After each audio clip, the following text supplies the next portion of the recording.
Assalamualaikum warahmatullahi wabarakatuh. Saya Indah Permatasari dari semester 3C.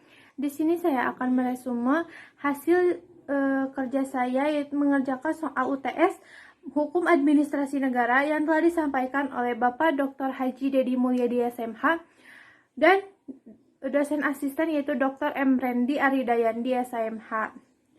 Yang pertama, menurut G. Pringgodinglo, pada dasarnya menekankan bahwa hubungan kekuasaan eksekutif dan kekuasaan administrasi dipegang oleh presiden, maka pengertian hukum administrasi dalam arti luas terdiri dari 3 bagian. Yang pertama, yaitu hukum tata pemerintah adalah hukum yang pada hakikatnya merupakan mengatur tata pelaksanaan pemerintahan atau melaksanakan undang-undang yang telah menjadi kekuasaan lembaga eksekutif. Yang kedua yaitu ada hukum administrasi negara dalam arti sempit, yaitu hukum yang mengatur perihal pengurusan kerumah tanggaan negara secara intern. Ketiga, hukum tata usaha negara yaitu hukum yang mengatur perihal persuratan dinas, kerahasiaan kedinasan dan jabatan, pendokumentasian, pelaporan, dan pencatatan segenap aktivitas negara serta peristiwa yang telah terjadi dalam pelaksanaan. Pemerintah seperti pemuatan berbagai peristiwa yang telah terjadi dalam pelaksanaan pemerintahan seperti pemuatan berbagai peristiwa hukum yang perlu diketahui umum, yang dalam hal ini menyangkut berbagai bidang hukum, baik di hukum pidana, hukum perdata, hukum tata negara, ataupun hukum administrasi sendiri dan hukum acara serta hukum internasional. Serta pengarsipan dan penyimpanan kesemua data-data tersebut serta juga hal publikasinya kepada umum. Umpamanya melalui lembaran negara atau tambahan lembaran negara atau berita negara.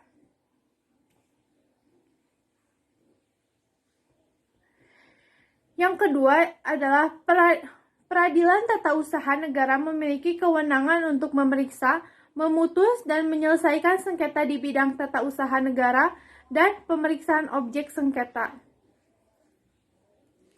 yaitu Keputusan Tata Usaha Negara Undang-Undang Nomor 30 Tahun 2014 tentang Administrasi Pemerintah menambah kewenangan PT-UN serta peluasan objek sengketa. Contohnya, yang pertama ada landasan ideal, landasan konstitusional, landasan operasional. Yang ketiga, berdasarkan koalisi norma hukum di atas, peraturan perundang-undangan itu bersifat umum, abstrak, dicirikan oleh unsur-unsur. Yang pertama ada waktu, atau tidak hanya berlaku pada saat tertentu. Dua, ada tempat, tidak berlaku pada tempat tertentu. Tiga, tidak hanya berlaku bagi orang tertentu. Yang keempat yaitu ada hukum, tidak hanya ditunjukkan pada fakta hukum tertentu, tetapi juga untuk berbagai fakta hukum yang dapat berulang-ulang. Yang nomor 4 yaitu dalam keputusan hukum administrasi negara terdapat istilah langkah mundur membuat undang-undang. Maksudnya, sikap mundur ini diambil dalam upaya mengaplikasikan norma hukum administrasi negara yang bersifat umum, abstrak, terhadap peristiwa konkret dan individual. Menurut Ade Belinpet bahwa undang-undang memberikan wewenang kepada organ pemerintah membuat peraturan hukum yang bersifat administrasi dalam rangka hubungan hukum dengan warga negara. Langkah mundur tidak dapat dihindarkan dan akan memberikan keuntungan yang lebih besar untuk waktu yang tidak terbatas yang dapat dijangkau oleh perbuatan undang-undang. Ade Benefit 1983 nomor 42 contohnya rancangan KUHP. Adapun manfaatnya dari sikap langkah mundur perbuatan undang-undang adalah menentukan penetapan norma hukum oleh badan atau jabatan TUN akan dapat dilakukan didiferensiasi menurut keadaan khusus dan konkret dalam masyarakat. Terhadap langkah mundur ini ada 3 sebab adalah: yang pertama, keseluruhan demikian luasnya sehingga tidak mungkin bagi pembuat undang-undang untuk mengatur seluruh dalam undang-undang formal. Yang kedua yaitu ada norma Han harus selalu disesuaikan dengan tiap perubahan keadaan yang terjadi sehubungan dengan kemajuan dan perkembangan teknologi yang tidak mungkin diikuti oleh pembuat undang-undang dengan menganutnya dalam undang-undang formal. 3, di samping itu, tiap kali diperlukan peraturan lebih lanjut, hal itu selalu berkaitan dengan penilaian dari segi teknis dan sangat mendetail sehingga tidak sewajarnya harus dimuat dalam undang-undang yang harus menganutnya akan lebih cepat dilakukan dengan mengeluarkan peraturan-peraturan dalam keputusan-keputusan TUN yang lebih rendah tingkahnya seperti Kepres, peraturan menteri, dan sebagainya. Nomor 5 yaitu ada atribusi dalam pembentukan peraturan perundang-undangan atau atribusi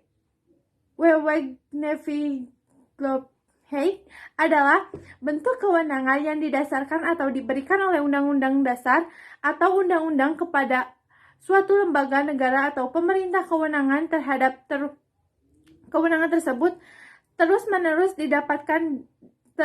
dapat dilaksanakan atas praksa sendiri setiap waktu diperlukan sesuai dengan batas-batas yang diberikan. Contohnya yaitu ada kewenangan yang dimiliki oleh pemerintah daerah dalam melaksanakan penyelenggaraan kepada masyarakat. Kewenangan delegasi membentuk kewenangan yang dilimpahkan untuk membuat peraturan undang-undangan yang lebih tinggi kepada peraturan perundang-undangan yang lebih rendah, baik dinyatakan secara tegas maupun tidak. Bentuk kewenangan ini tidak diberikan sebagaimana pada distribusi, melainkan diwakili. Contohnya, memberi kewenangan dari kepala daerah kepada kepala dinas atau camat dalam melaksanakan pelayanan kepada masyarakat. Yang terakhir, sedangkan kewenangan mandat adalah pelimpahan dan hubungan rutin atas bawaan yang biasa kecuali yang dilarang dalam undang-undang, sehingga contohnya ketika kepala daerah memerintahkan bawahannya mengeluarkan uang daerah untuk suatu kepentingan, maka konsekuensi dan tanggung jawab dan tanggung gugat terhadap pada pemberi mandat atau kepala daerah. Sekian yang dapat saya sampaikan. Wassalamualaikum warahmatullahi wabarakatuh.